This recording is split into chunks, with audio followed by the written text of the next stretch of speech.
তো গাইস আমি কিন্তু ভিআরের ভিডিও কম দিই, কারণ আমি ভিআর র্যাঙ্ক কম খেলি, তো এই জন্য ভিআর র্যাঙ্কের ভিডিও কম দিই। আমার এমনি ভিডিও ছাড়তে ভাল লাগে না, মানে ভিআরের ভিডিওগুলো ছাড়তে ভাল লাগে না, এই জন্য আমি ছাড়ি না। তো আজকে একটা ভিডিও ছাড়লাম, দেখুন আমি কেমন খেলি।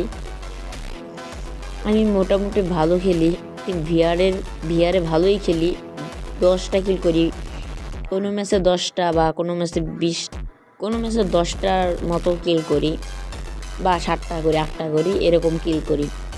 তো দেখেন এই ম্যাচে আমি কীভাবে কতটুকু ভালো খেলছি। সবাই সাবস্ক্রাইব করে দেবা। দেখেন একটা ওয়ান টাইপ দিলাম। তো আমি কিন্তু এমনি খারাপ খেলি না, বিয়ারেও অনেক ভালো খেলি। তো আমার টিমমেট কিন্তু এই জায়গায় নক হয়ে যায়, আর পিছন থেকে অনেক এনিমি আমার ডিস্টার্ব করতেছে, এই জন্য ওরও আমি মেরা দিলাম। দেখেন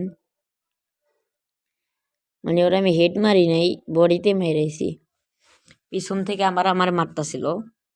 তো তারপরে দেখেন কি করি আমি,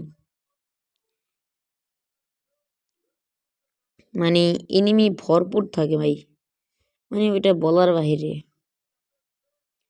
2-3টা তারপরে দেখে আমার সব টিমমেট মারা যায়, তারপরে আমার টিমমেটকে রিভাইভ দিতে যাই, দেখে একটা এনিমি, তারপর তারে মারতে পারিনি, তিনি পলাইতাছিল। তারপর আমার টিমমেটের নামাই দিলাম, তারপর তার পিছে যাইতেছিলাম। দেখেন তার টিমমেটরে আমি কি ওয়ান টাইপটা দিই, এই যে ওয়ান টাইপ। তারপর আরেকটা ছিল সামনে, দেখেন ওরেও কিভাবে মারি।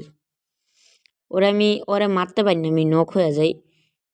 তখন আমার টিমমেট আমাকে রিভাইভ দেয়, তখন আমি মেডকিট বেঁচাইতেছিলাম। তো তারপর ওর আরেকটা টিমমেট আমার পিছ থেকে মারার চেষ্টা করতেছিল, এই জন্য আমি জুম করে দেখি ওই এনিমিটা কোথায়।